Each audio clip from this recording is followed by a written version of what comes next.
The poison should have killed him in minutes. Prince Felix Yusupov watches from across the candlelit room as the man continues to eat. Another cake. Another glass of wine. Each one laced with enough cyanide to drop a horse. Grigori Rasputin chews slowly. He smiles. He asks for more. The clock on the wall ticks past midnight. December 30th, 1916. In the basement of the most opulent palace in St. Petersburg, 5 of Russia's most privileged men are trying to kill a Siberian peasant who simply will not die.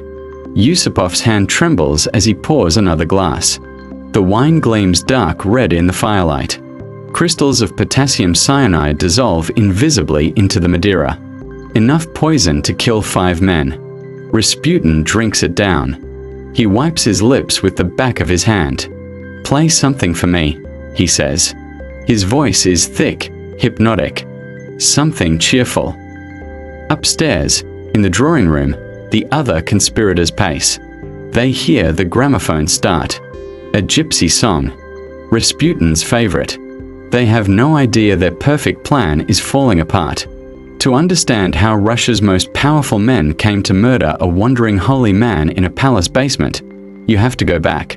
Back to a time when the largest empire on earth was dying from the inside. When a royal family's desperation opened the door to one of history's most controversial figures. Back to a moment when everything began to unravel. The year is 1905. Russia is bleeding. Thousands lie dead in the snow outside the Winter Palace. Peaceful protesters, cut down by the Tsar's soldiers on a Sunday morning that will forever be known as Bloody Sunday. The empire is fighting a humiliating war against Japan. Strikes cripple the cities. Revolution simmers in every factory, every village, every hungry household. And in the Alexander Palace, behind golden gates and walls thick enough to muffle screams, Tsar Nicholas II and his wife Alexandra face a different kind of terror. Their son is dying. Alexei Romanov, the heir to 300 years of dynasty, born with hemophilia, a disease that means his blood cannot clot. A simple bruise can fill his joints with agony. A small cut can become a death sentence. The best doctors in Europe stand helpless at his bedside, watching a child suffer beyond measure. Alexandra prays. She prays until her knees bleed. She consults mystics, holy men, anyone who promises hope. The Orthodox Church frowns. The nobility whispers. But a mother doesn't care about propriety when her son is screaming. The first time they hear the name Grigori Rasputin, it comes from a friend. A holy man from Siberia. A starets, they call him. A wandering pilgrim with the power to heal. November 1905. Rasputin arrives at the palace.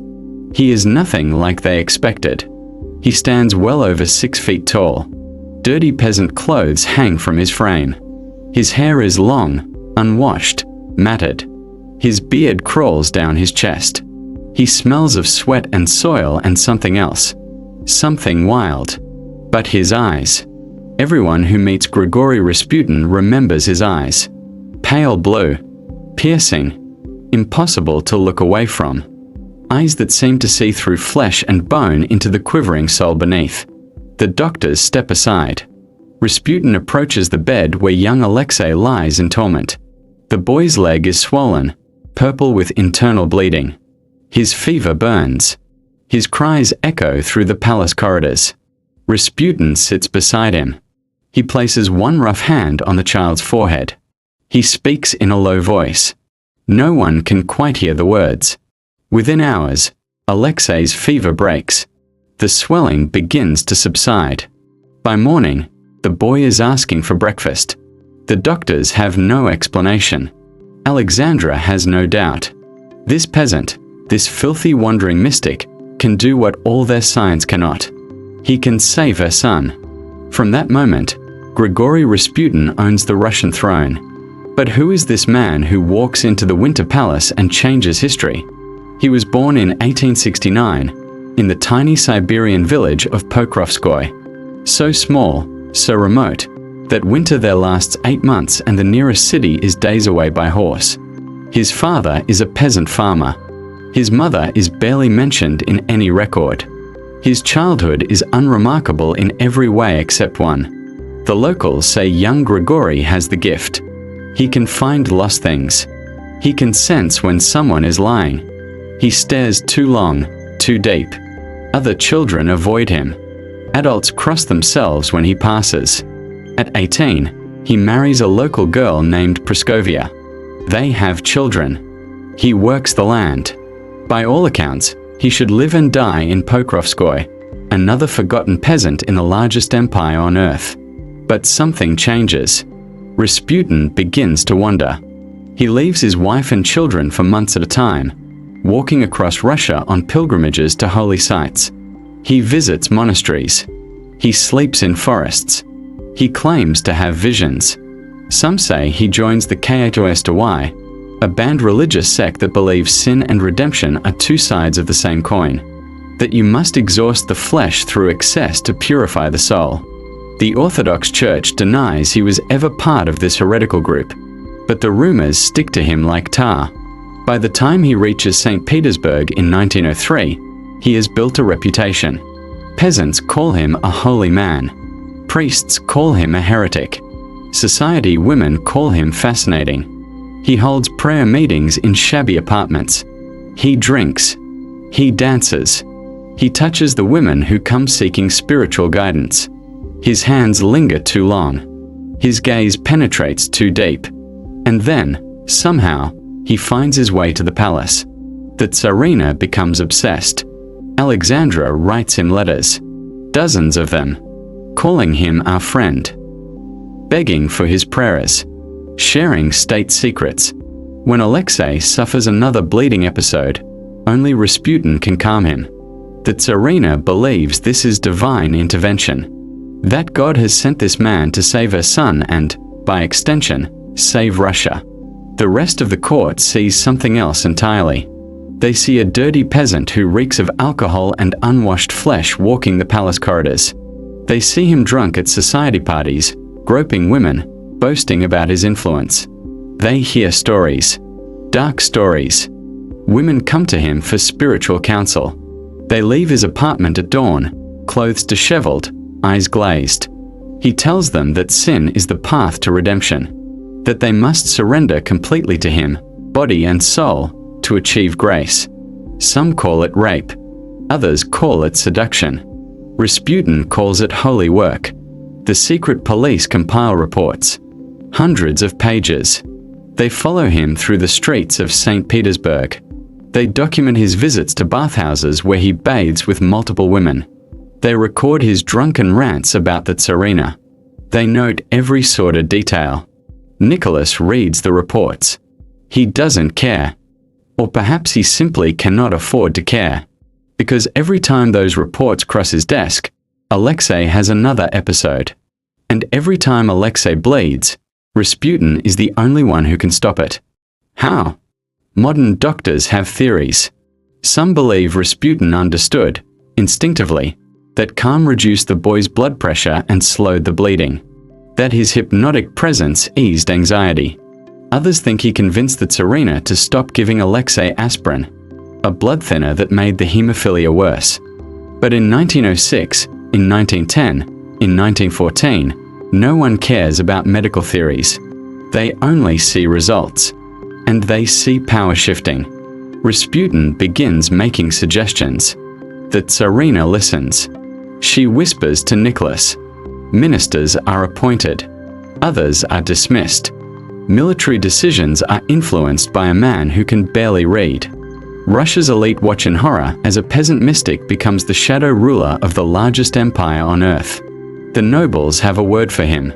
Synonyms: the Antichrist, the devil, the mad monk.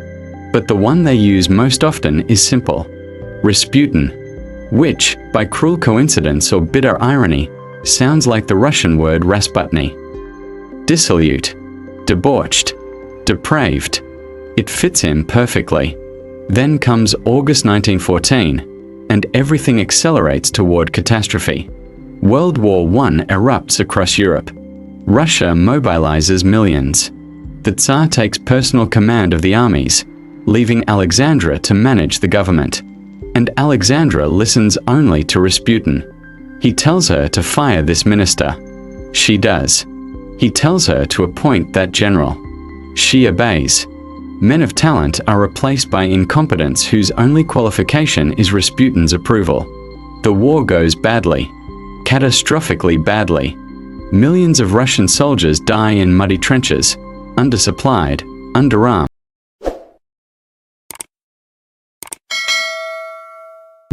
led by officers who bought their positions. The home front starves. Bread lines stretch for blocks. Coal runs short. Inflation destroys savings. The people blame the government. The government is the Tsarina. The Tsarina is controlled by Rasputin. Rumors spread like plague. They say Rasputin and Alexandra are lovers. That her devotion isn't spiritual but carnal. That she's a German spy, sharing secrets with the enemy while Russian boys die by the thousands. That Rasputin controls her through black magic, through drugs, through sexual domination. None of it can be proven. All of it is believed. In the streets of Moscow and Petrograd, people sing songs about the Tsarina and her peasant lover. Crude cartoons circulate showing Rasputin and Alexandra in positions that would make a prostitute blush. The Orthodox Church investigates Rasputin for heresy but can never quite build a case that sticks.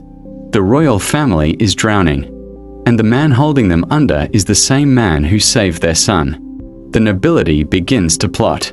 At first, they think they can manage him. Senior officials try to send Rasputin back to Siberia. The Tsarina overrules them. They try to ban him from the palace. She invites him anyway. They compile evidence of his debauchery, his drunkenness, his corruption. Alexandra burns the reports unread. By late 1916, Russia is on the edge of complete collapse. The army is bleeding to death. The people are starving. Revolution is no longer a possibility but an inevitability. And Rasputin still whispers in the Tsarina's ear. Grand Duke Dmitry Pavlovich, cousin to the Tsar, watches all this from his position in the imperial court. He sees what's coming. He's young, handsome, beloved by the people. He has everything to lose. He's also terrified. At a dinner party in November, he meets Prince Felix Yusupov. Felix is Russia's richest man. His family owns palaces, estates, mines, forests. He's cultured, educated, charming. He speaks perfect French and English. He's married to the Tsar's niece. He's also dramatic, flamboyant, and utterly convinced that Rasputin is destroying Russia. The two men talk late into the night. Felix leans close. "Someone has to save the empire," he whispers. "Someone has to remove him." Dmitry understands immediately. They're not talking about exile or political maneuvering. They're talking about murder. Felix begins to plan. He recruits carefully. Grand Duke Dmitry is in. Vladimir Purishkevich, a right-wing member of the Duma, joins them. He's a firebrand politician who publicly called for Rasputin's death in a parliamentary speech. Two others round out the conspiracy. Dr. Stanislaus Lazovert, who will provide the poison, and Lieutenant Sergei Sukhotin, for muscle.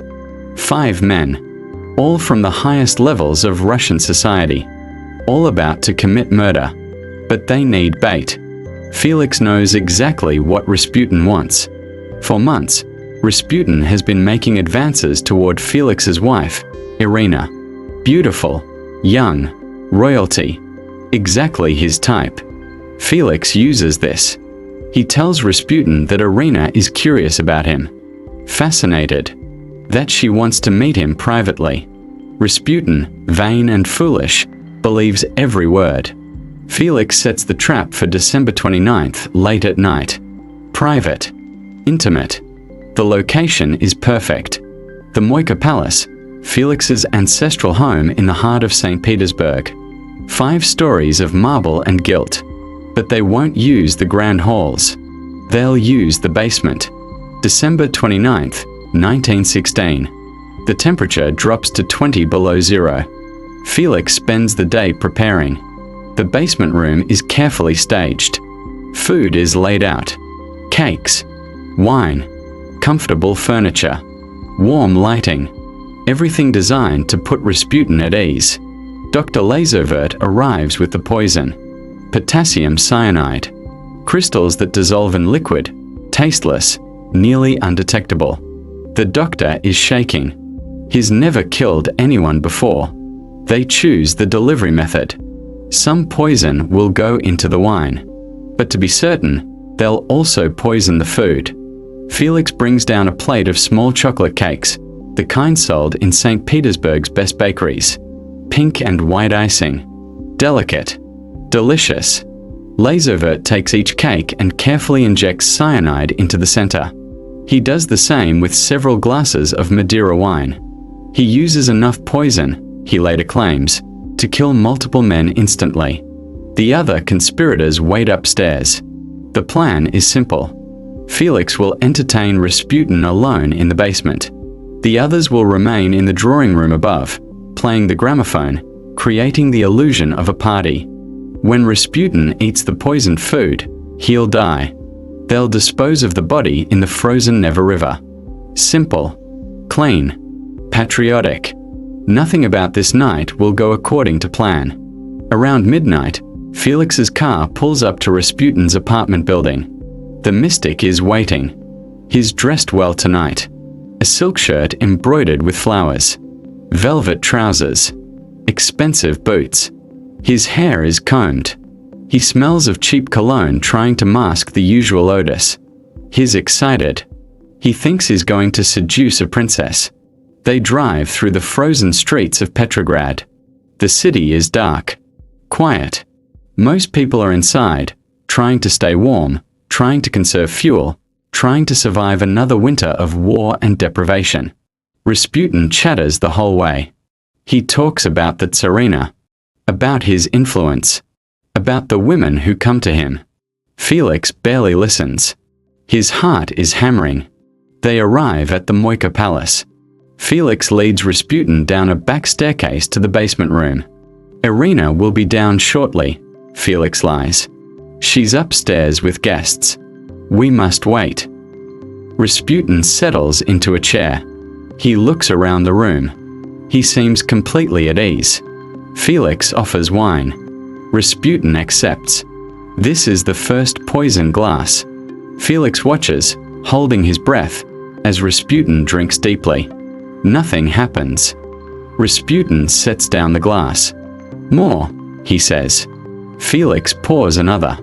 His hand is steady, but his mind is screaming. The poison should be working. Lazovert said it would be fast. Rasputin drinks the second glass. He smiles. You said there would be cakes. Felix's blood turns to ice. He points to the plate. Every single cake is poisoned. Rasputin takes one. He bites into it. Chews. Swallows. He takes another. Felix feels reality tilting. This isn't possible. The man should be convulsing, choking, dying. Instead, Rasputin is asking about Irina. When will she arrive? He's looking forward to meeting her. He heard she's very beautiful. Felix makes excuses. He plays the gramophone. A gypsy song, Yankee Doodle. Anything to fill the terrible silence. He watches Rasputin eat a third cake. A fourth. More wine.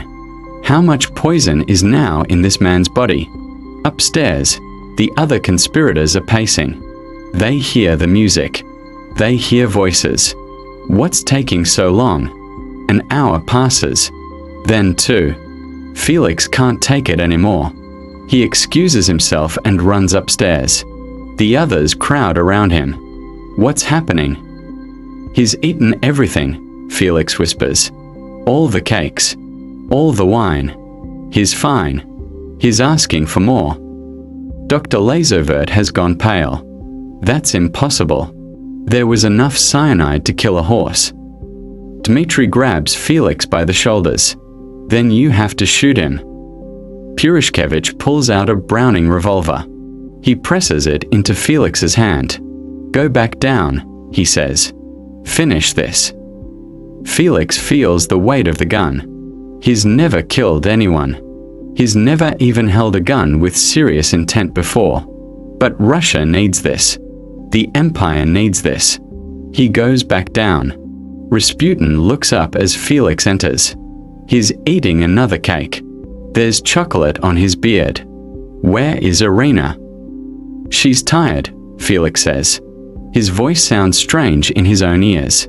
Perhaps you should see the crucifix. It's very old. Very beautiful. He leads Rasputin to an ornate crucifix on the wall. Rasputin stands with his back to Felix, examining it. Felix pulls out the revolver. His hand is shaking so badly he can barely aim. He fires. The sound is deafening in the enclosed space. Rasputin staggers. He turns, eyes wide, clutching his chest. Blood spreads across the silk shirt. Dark. Thick. Rasputin falls to the floor. Felix runs upstairs. He's screaming. I got him. He's dead. The conspirators rush down. They stand in a circle around the body. Rasputin lies on his back, eyes closed, blood pooling beneath him. Dr. Lazover checks for a pulse. Nothing. He's gone, he confirms. They should feel relief. Victory. Instead, they feel sick. The room smells of gunpowder and blood and something else. Something rotten. Purishkevich suggests they clean up and prepare to move the body. They head back upstairs to get rope and canvas. Felix stays behind. He can't stop staring at the body.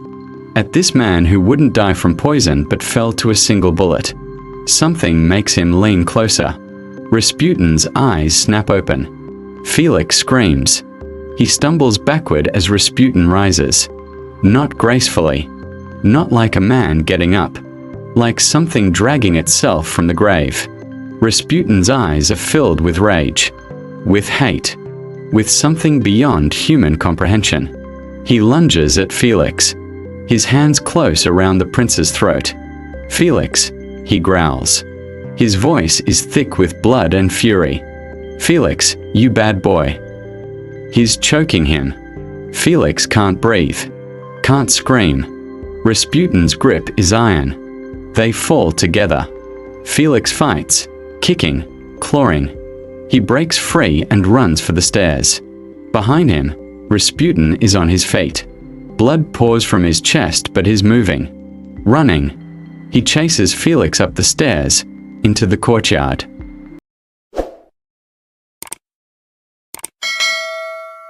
The cold hits them both like a hammer.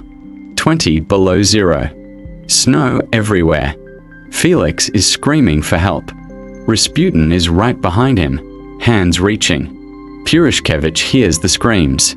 He runs outside just in time to see Rasputin staggering across the courtyard toward the gate. He's trying to escape. Purishkevich raises his revolver. Fires. Misses. Fires again. This bullet hits Rasputin in the back. He keeps moving. A third shot. This one hits him in the head. Rasputin falls into the snow. The other conspirators pour into the courtyard. They surround the body. This time, they take no chances. They beat him with clubs. They kick him. Dmitri brings down an iron rod again and again. Finally, mercifully, Rasputin stops moving. They wrap him in canvas. They tie the bundle with rope. They load him into a car and drive to the Petrovsky Bridge. It's nearly 4 in the morning now. The Neva River is frozen solid, but there's a hole in the ice near the bridge. They carry the bundle to the edge. Wait, someone says. We should make sure. They unwrap the canvas slightly. Rasputin's face is visible. Battered. Bloody. Definitely dead. They rewrap him and throw the body through the hole in the ice. The dark water swallows him. It's over. Except it's not over. The next morning, rumors spread through Petrograd like fire through dry timber. Rasputin is missing. The Tsarina is frantic. She sends out search parties. Felix tries to act normal. But blood stains the basement. Servants talk. The secret police are already investigating. 2 days later, On January 1st, 1917, they find the body. It washes up downstream, frozen in the ice. They cut it free and examine it. The autopsy reveals something that will fuel legends for the next 100 years. Water in the lungs. Rasputin drowned. Which means when they threw him in the river, after the poison, after the bullets, after the beating, he was still alive. In the freezing water, bound in canvas, weighted down, Grigori Rasputin fought his way partially free. He got one hand out of the bindings. They find him with his arm raised, fingers clawed, frozen in his final attempt to break through the ice. He died trying to escape even death itself. The conspirators are arrested but never punished. They're too powerful, too connected. Felix is exiled to his country estate. Dmitry is sent to the Persian front, a punishment that actually saves his life because he's out of Russia when the revolution comes. Purishkevich dies of typhus a year later. Dr. Lazovert flees to France. None of them face justice for murder because Russia has bigger problems. Alexandra buries Rasputin in a secret location on palace grounds. She places an icon signed by the entire royal family in his coffin. She believes, even now, that he was holy, that he was sent by God. 3 months later, revolution explodes across Russia. The Tsar abdicates. The Romanov dynasty, 300 years old, collapses in a matter of days. Nicholas and Alexandra and their children are arrested.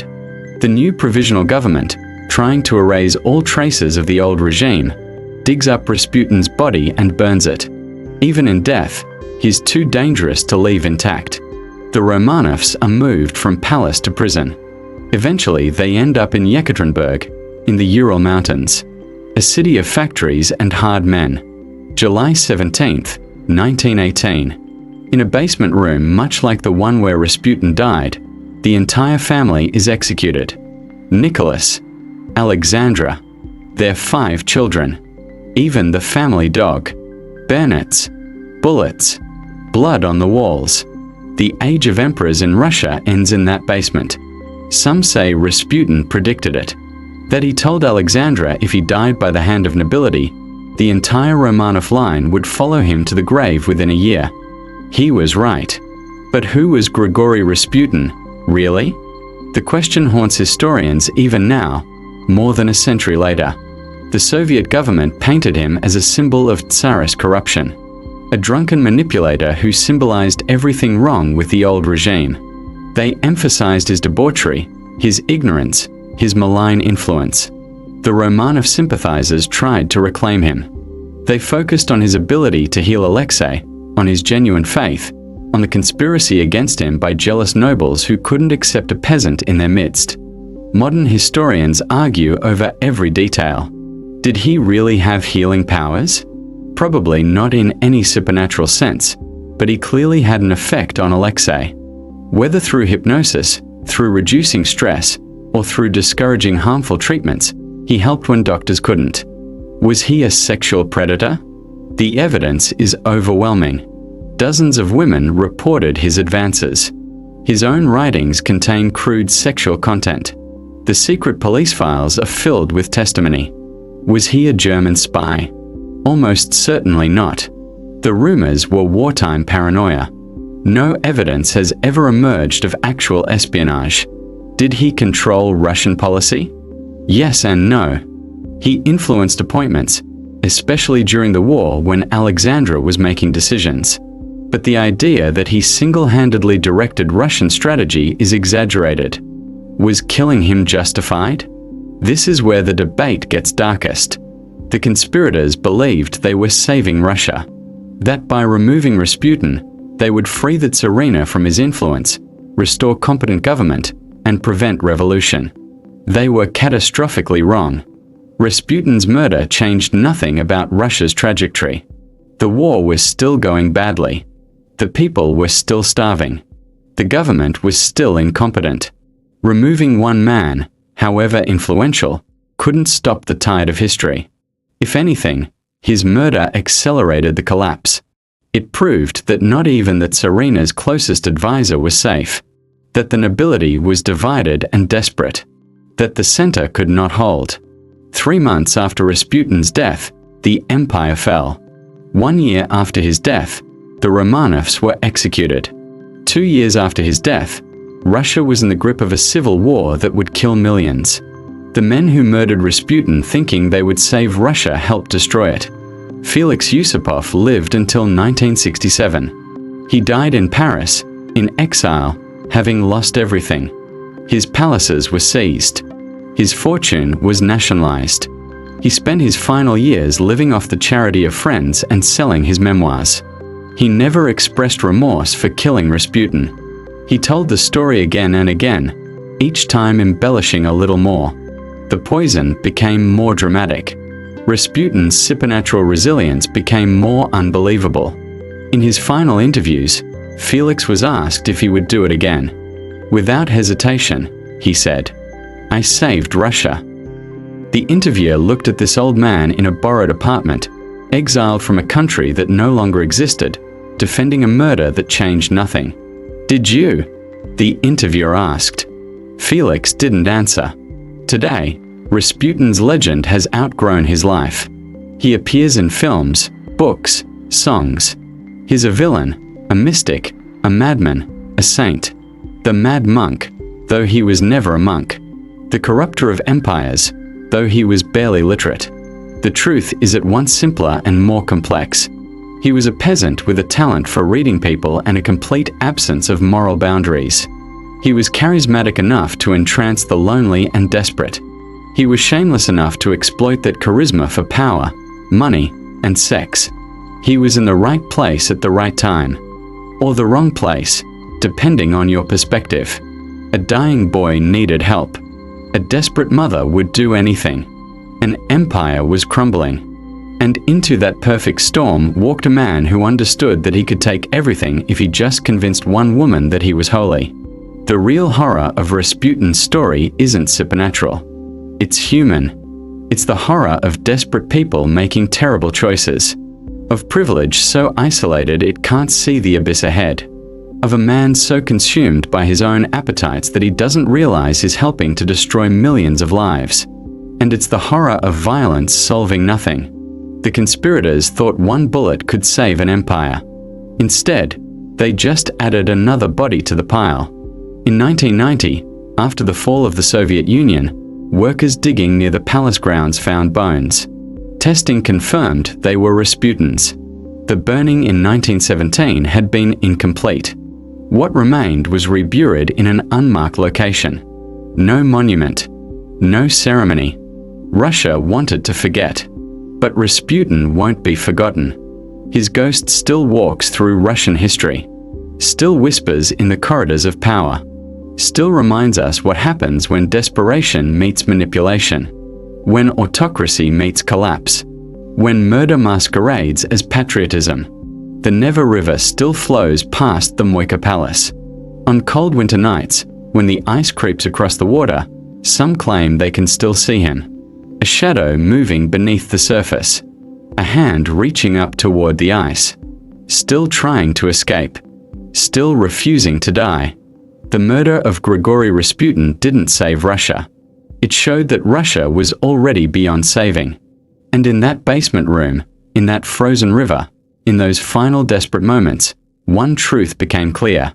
Sometimes the real nightmare isn't the monster. It's what the monster reveals about us.